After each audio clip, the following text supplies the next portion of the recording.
கர்த்தருக்கு ஸ்தோத்திரம். இன்னைக்கு என்ன நாள் தெரியுமா? உங்களுக்கு தெரியுமா இன்னைக்கு என்ன நாள் தெரியுமா? இன்னைக்கு தான் வேர்ல்டு பெண்டிகாஸ்டல் டே. இன்னைக்கு தான் உலகத்தில் பரிசுத்த ஆவியானவர் ஊற்றப்பட்ட நாள். இன்னைக்கு தான் பரிசுத்த ஆவியானவர் பெண்டிகாஸ்டல் டே. இன்னைக்கு உலகம் முழுவதும் சபையினுடைய பிறந்த நாள். இன்னைக்கு முழு உலகத்தில் இருக்கிற சபையும் பிறந்த ஒரு நாள் இது.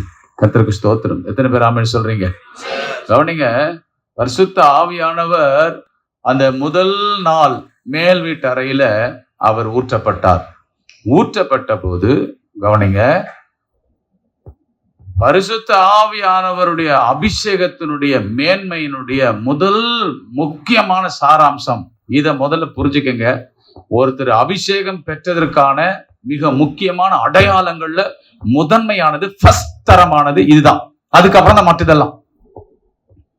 ஒருத்தர் அபிஷேகம் பண்ணப்பட்டதுக்கான அடையாளமே ஆவியானவர் ஊற்றப்பட்ட உடனே பூமிக்குரிய காரியத்தில் இருக்கிற பிடிப்பு தளர்ந்து போய் பரலோகத்துக்குரிய காரியத்தின் மேல் இருக்கிற பிடிப்பு அதிகமாகணும். அப்ப எங்க இருக்கு உங்க பிடிப்பு? அப்ப இன்னைக்கு ஆண்டவர் வருவாரானால் சபையினுடைய நிலைமை எப்படி இருக்கும்? அல்லேலூயா. நீதிமானே ரட்சிக்கப்படுவது அரிதானால் பாவிகள் எங்க போய் நிற்பாங்க? கர்த்தர் நியாய தீர்ப்பு அதனால்தான் வெளியே துவங்கல, கர்த்தருடைய வீட்டில் துவங்க போறார். அல்லேலூயா, அல்லேலூயா. கர்த்தருக்கு மகிமை உண்டாகட்டும். அருமையானவர்களே, அப்போஸ்தலர் 2ஆம் அதிகாரத்துல ஆவியானவர் ஊற்றப்பட்ட போது கவனிங்க, யூதர்கள் மேல் ஒரு பெந்தகோஸ்தே ஆவி இறங்கி பெந்தகோஸ்தே முதல் அனுபவத்தை யூதர்கள் பெற்றார்கள். 2வது பெண்டிகாஸ்டல் டே எது தெரியுமா? கொர்நேலி வீட்டுல ஆவியானவர் இறங்கின போது. இதை நீங்க புரிஞ்சுக்கணும். என்னங்க இது 2வது பெண்டிகாஸ்டல் அப்படி சொல்றீங்க? முதலாவது யூதர்கள் மேல ஆவியானவர் ஊற்றப்பட்டு அவர்கள் மூலமாய் யூத ஜனங்களுக்குள்ள சபை ஸ்தாபிக்கப்பட்டது. கவனிங்கள், கொர்நேலி வீடு, கொர்நேலி யார்? புறஜாதியான், யூதன் அல்லாதவன். யூதன் அல்லாத புறஜாதிகளுக்கு 2வது ஒரு பெந்தகோஸ்தே நாளை கர்த்தர் ஏற்படுத்தினார்.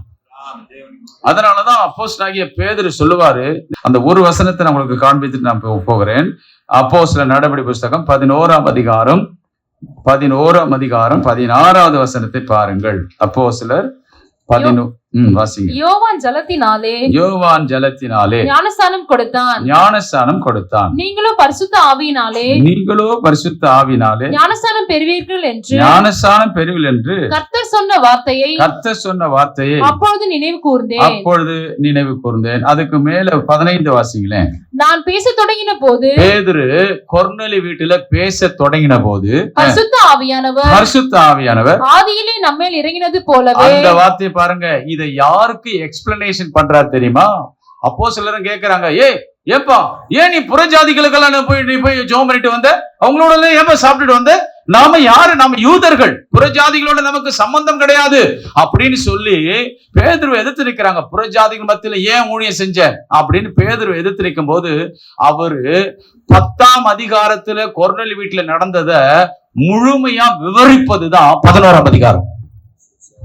முழுமையா விளக்குறாரு. அப்படியாப்பா, காரியங்கள் இப்படிப்பா, நான் வந்து கொர்நேலி வீட்டுக்கு போனேன். நான் போல ஆவியானவர், நான் பசியா இருந்தேன், நான் மேல போய் சாப்பாடு ஆயத்தப்படுறதுக்கு ரெடியா இருக்கும் போது மேல அந்த டைம், அந்த கேப்ல பிரேயர் பண்ண போயிருந்தேன் மேல் வீட்டு அறையில. அப்படி போகும்போது எனக்கு ஒரு தரிசனம் வந்தது. அந்த தரிசனத்துல 4 கால ஜீவன்கள் எல்லாம் இருந்துச்சு. அப்போ ஆண்டவர் சொன்னாரு, அடித்து புசின்னு சொன்னாரு. அப்படியானா ஆண்டவரே, தீட்டு உள்ளதும் அருவருப்பும் நான் என்ன செஞ்சதில்லை, சாப்பிட்டது இல்லை ஆண்டவரே. நான் வந்து நான்வெஜ் சாப்பிட்டது இல்லை, அருவருப்பானதெல்லாம் நான் சாப்பிட்டது கிடையாது ஆண்டவர், நான் சுத்தமானவெல்லாம் சாப்பிடுவேன் பேதுரு. அப்ப யூதன் வெஜிடேரியனா இருந்தான். கர்த்தருக்கு ஸ்தோத்திரம். நல்லா கவனிங்க, கர்த்தருடைய பிள்ளை கவனிங்க. அப்ப என்ன நடந்தது? உடனே ஆண்டவர் சொல்றார், அந்த சொப்பனத்தை சாப்பிடக்கூடிய பொருளுக்காக காட்டவில்லை, புறஜாதிகளுக்கு ஒப்பாக கர்த்தர் அந்த தரிசனத்தை காட்டுகிறார். அப்ப ஆண்டவர் சொல்றாரு, அப்பா நீ ஏன்பா அதை தீட்டா நினைக்கிற? நான் சுத்தமாக்கினதை நீ தீட்டாக எண்ணாத. புறஜாதிகளை நான் சுத்தமாக்கி வச்சிருக்கிறேன், நீயே அவங்கள தீட்டா பாக்குற. ஆமென். உடனே பேதுரு அந்த இடத்துல இருந்து ஆவியானுடைய சத்தத்தை கேட்டு, உன்னை தேடி 3 பேர் நான் தான் அனுப்பியிருக்கிறேன்பா, அவங்களோட கூட சந்தேகமே இல்லாம போ. அப்படியே ஆவியானுடைய வழி நடத்துதலோடு பேதுரு முதல் பெந்தகோஸ்தேவை யூதர்கள் கண்ட அந்த அபிஷேகத்தோடு கூட அவர் போகிறார். கொர்நேலி வீட்டுல பேசிக்கிட்டே இருக்கும்போது வசனத்தை கேட்ட யாவர் மேல ஆவியானவர் இறங்கினார். இது புறஜாதிகளுக்காக தேவன் உண்டாக்கின 2வது பெந்தகோஸ்தே. கைகளை தட்டி நமக்காக ஒரு பெந்தகோஸ்தையை கர்த்தர் ஏற்படுத்தி தந்தார். கைகளை தட்டி ஆண்டவருக்கு நன்றி சொல்லுங்க பார்க்கலாம். அதற்கு பிறகுதான் புறஜாதிகள் மத்தியில சபை ஸ்தாபிக்கப்பட்டது. அது வரைக்கும் யூதர்கள் மத்தியில தான் ஆலயங்கள் கட்டப்பட்டது. எத்தனை பேர் விசுவாசிக்கிறீங்க? அப்போ கொர்நேலி வீட்டுல ஊற்றப்பட்டது போல ஆமென், புறஜாதிகள் மத்தியில ஆவியானவர் ஒரு மனிதனுடைய ஜெபத்தை கேட்டு ஆண்டவர் பேதுருவை கொண்டு போய் ஒரு யூதனை கொண்டு போய் யூதன் மத்தியில, கவனிங்க, புறஜாதிகளை யூதனிடத்தில் கொண்டு போகவில்லை, யூதனை புறஜாதிகளிடத்தில் கற்று கொண்டு வந்தார். அந்த பெந்தகோஸ்தே இன்னைக்கும் புறஜாதிகள் மத்தியில, தேவனை அறியாத யூதன் அல்லாத மத்தியில இன்னைக்கும் சபைகள் உண்டாக்கப்படுவதற்கு காரணம் அந்த 2வது பெந்தகோஸ்தே நாள். அல்லேலூயா. அந்த பெந்தகோஸ்தே தான் இன்னைக்கும் சபைகளை ஆண்டவர் ஸ்தாபித்துக் கொண்டிருக்கிறார்.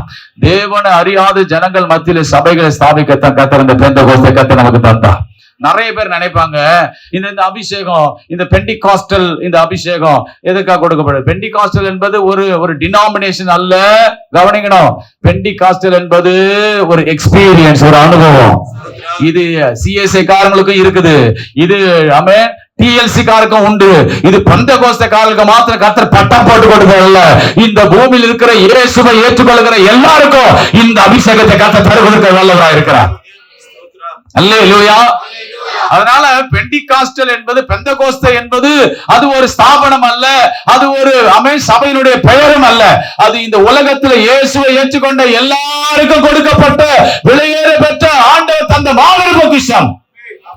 இந்த பரிசுத்தாவின் அபிஷேகம் தான் ஒரு மனிதனை என்ன செய்யும்? அவனை உருவாக்கி அவனை செயல்படுத்தும். இந்த அபிஷேகம் மாத்திரம் உங்களுக்குள்ள இருந்துச்சு வச்சுங்களேன், கர்த்தருக்கு ஸ்தோத்திரம். இது உங்களுடைய வாழ்க்கையில என்ன செய்யும் தெரியுமா? முதல் அதிகாரத்துல அப்போஸ்தலர் 1:8 கர்த்தர் சொன்னாரு, அப்பா நீங்கள் பரிசுத்த ஆவி உங்களிடத்துல வரும்போது, இத சொன்னது இயேசு கிறிஸ்து. ஒலிவ மலையில அவர் பரலோகத்துக்கு போறாரு.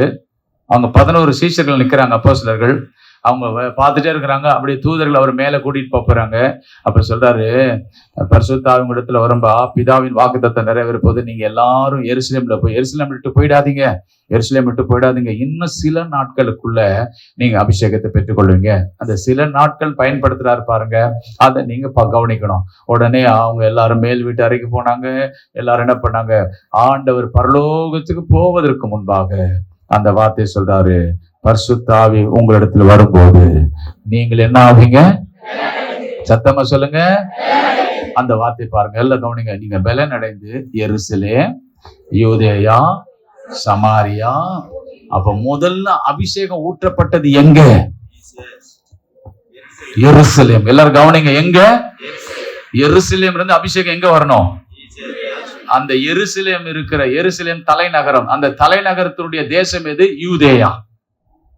அல்லேலூயா. யூதேயா தான் இஸ்ரவேல் தேசம். இஸ்ரவேல் தேசம் முழுவதிலும் அடுத்தது எங்க வரணும்?